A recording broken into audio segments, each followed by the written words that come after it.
was name and afternoon till she came back to her quarters. Back in her room, Sarah sifted through intel reports, routine updates, venue blueprints, bios of key contestants, until Sarah's wrist device chimed sharply with an urgent feed update. Her eyes scanned the headline, "Fatal Incident Outside Miss Milky Way Venue. Native Child Dead Amid Protest." She gasped. Her fingers trembled as she opened the report. A young native boy, barely 10 cycles old, had collided with the high-frequency energy shield erected around the contest venue. The field meant to deter any disruptions had been miscalibrated.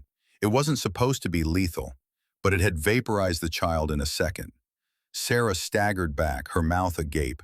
Within moments, the planetary protest, which until then had been peaceful chanting and raised banners, descended into furious chaos. Cries filled the air, fists flew, stones were hurled. The security forces responded with stun pulses and sonic dispersers. The line had been crossed. Inside the venue, officials scrambled. Panic surged, not over the child's death, but over optics.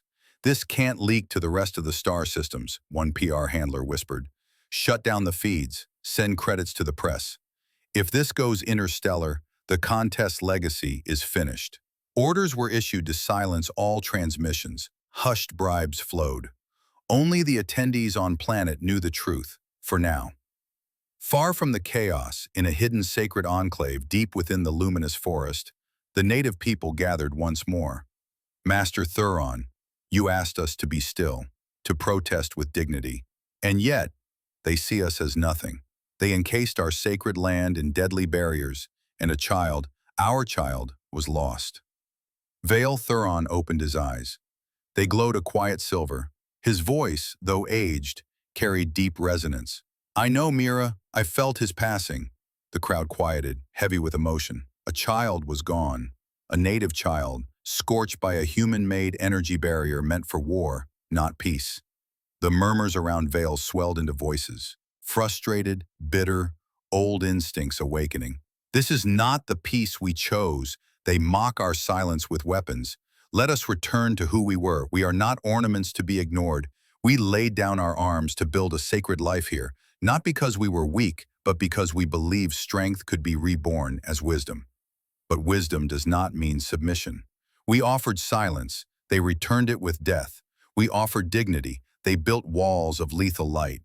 The crowd leaned in. No one breathed. "Today I say this, not as your monk, but as your commander once more."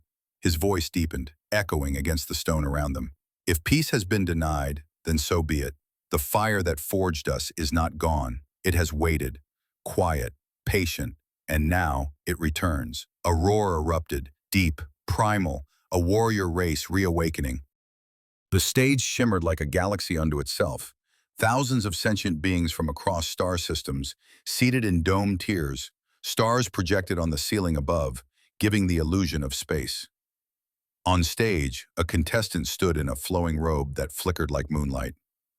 "I am Thilara of Draconis 9, she spoke, her voice calm and crystalline. "Where gravity presses our bones to steel and our lungs breathe silver. I am the daughter of frost farmers and battle callers. My scars are my stories, and my beauty is my defiance." Applause erupted, polite, yet impressed. The judges gave nods of approval, glowing symbols flashing briefly before fading. Backstage, Arya stood poised at the curtain. Her heart pounded not with fear, but electric pride. This was her moment. Since girlhood, she had rehearsed this walk in front of hollow mirrors and imagined the cheers of galaxies. Her gown, a cascading spectrum of shifting light, shimmered with every breath she took. Then her name was called. She stepped into the spotlight. Every eye turned to her. Every lens, every drone, every being in the crowd, all drawn to the heiress from Valeria Prime. Arya smiled. "I am Arya Ben," she began, voice smooth, confident. "A daughter of Valeria Prime, one of the youngest colonies in Earth's Federation. I stand here as a human being, a proud link in a long chain of explorers, dreamers, and survivors." A hush fell over the arena. Even the air felt still. Humanity was born on a small blue world and now walks among stars. We have stumbled, we have fallen, but we rise. Again and again. We hold on to curiosity when logic says to retreat. We choose unity in places torn by difference. We believe in becoming more than we are. She took a small step forward, eyes scanning the crowd. My ancestors built with bare hands and wild hearts. I wear this dress not just as fashion, but as legacy, as proof that the spirit of Earth reaches far beyond its oceans.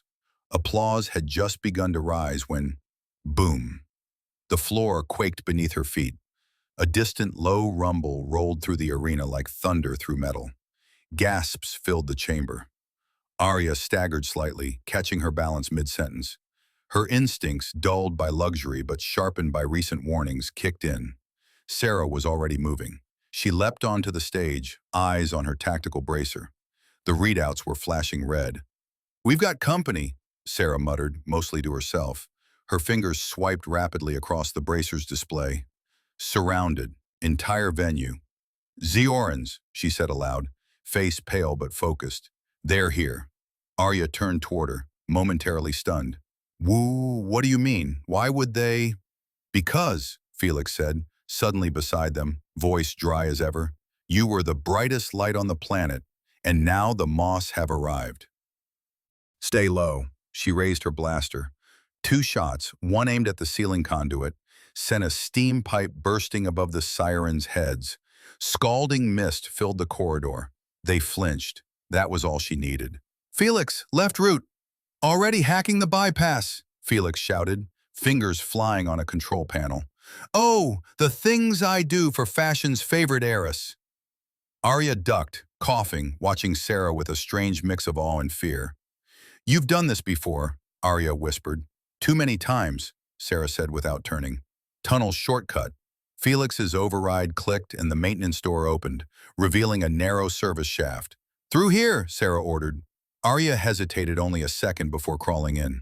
Felix followed, then Sarah sealed the hatch behind them, setting a timed detonation charge.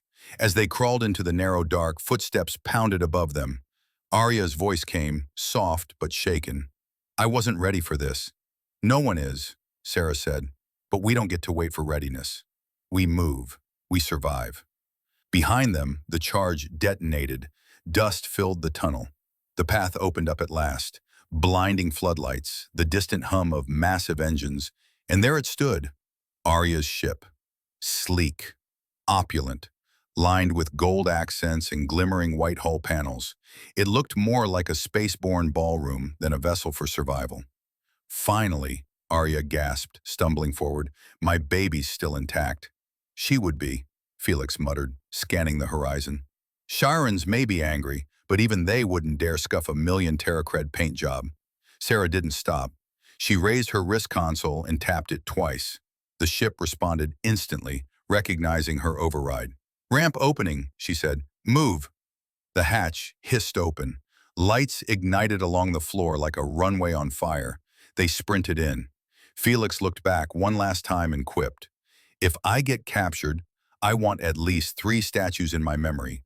The ship came alive like a waking beast. Panels lit up. Thrusters began to hum. Control systems unfolded around the pilot's seat like armor. Sarah slid into place, calm and precise. Shields charging. 10 seconds to lift. Arya, breathless, dropped into the co-pilot's chair. "You know how to fly this thing? Better than its owner," Sarah muttered, fingers dancing over the controls. Felix plugged himself into the AI interface with a groan. "Just once, I'd like a peaceful exit. Maybe a goodbye brunch." As exterior scans pinged red, Sarah's voice turned sharp. "Enough. Let's end this."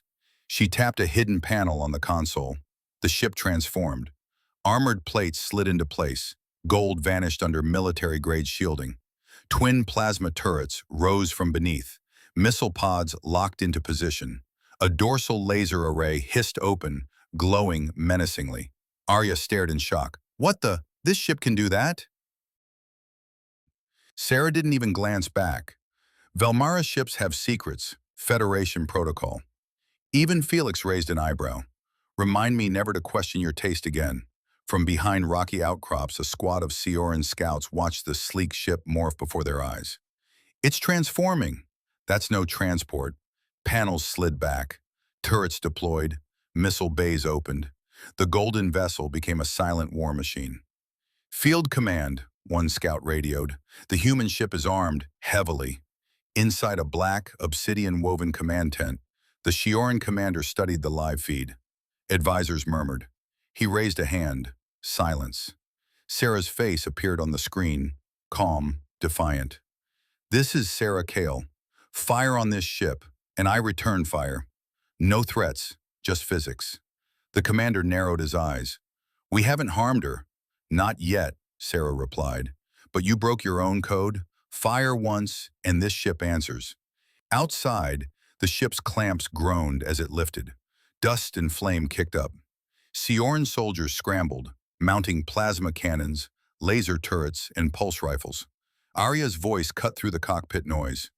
"They're actually shooting." Sarah toggled shields. A blue glow pulsed over the ship's hull. Felix. "Shields at 73%. Now 70 and dropping." "Adorable," Sarah muttered. She activated weapons. A hum built. The forward cannon charged and fired, a plasma bolt blasting a ridge near the enemy. Boom. Debris rained. Sioran scattered. "Direct hit," a scout screamed. "Fall back." But more troops charged in, rage replacing fear. Sarah manned the dorsal turret, laying suppressive fire. Zaryan fighter pods closed in, darting around like metal wasps. Thud, the ship rocked. "Sarah, they're boxing us in. I need sky, now." Felix, adjusting polarity. "These bugs have brains." Arya, calling my father. A hollow channel opened. Arya Ben blinked at his daughter's projection. Alarms blaring, smoke rising. Arya, "Dad, they're attacking. They've taken contestants. We need a wormhole out, now." Carl, "This was supposed to be a pageant." Arya, "It's war now." Carl stood. "Get me the Intergalactic Transport Authority. Emergency clearance. Zara 4 orbit. Priority 1. "Just survive the next few minutes," he said. The ship jerked as a Zaryan fighter blasted past. Sarah, "Tell Daddy to hurry. Shields at 22%. Felix, "Never trust a peaceful alien with more than 2 vowels." Arya, focused. "He's on it. Wormhole will open just outside orbit." Arya spun the ship, evading fire. "We've got the coordinates," she shouted. Sarah, full thrust. Felix brushed sparks from his jacket. "If this wreck doesn't kill us, I swear the lighting will ruin my cheekbones." Arya pushed the thrusters to max. The ship roared. The Sioran chase pods shrank behind them, unable to match the upgraded engine's raw power. And then, they saw it. The wormhole began to open like a radiant iris in space, glowing, swirling golden blue, humming with potential. Their exit, their freedom. Arya smiled through her tears. "We're going home." But then, a blinding streak tore across the stars. A plasma blast, massive and precise, hit the wormhole dead center. With a thunderous crack, the vortex imploded, vanishing into a ripple of fading sparks. The cockpit lights dimmed. No one spoke. "No," Arya whispered, her hands trembling on the controls. "They destroyed it." Sarah's eyes darted to the scanners, and then she saw them. "Arya, look ahead." Out of the blackness, Sioran warships emerged like ghosts, sleek, silent, surrounding them like predators. Then came the attack. Explosions rocked the ship as plasma bolts rained down. Arya fought the controls, but the ship's stabilizers failed. The engines sputtered. Gravity took hold. The ship spiraled downwards out of control. Through the crackling fire and metal, the surface of Zara 5 rushed up to meet them. And just ahead, the ruined venue of Miss Milky Way.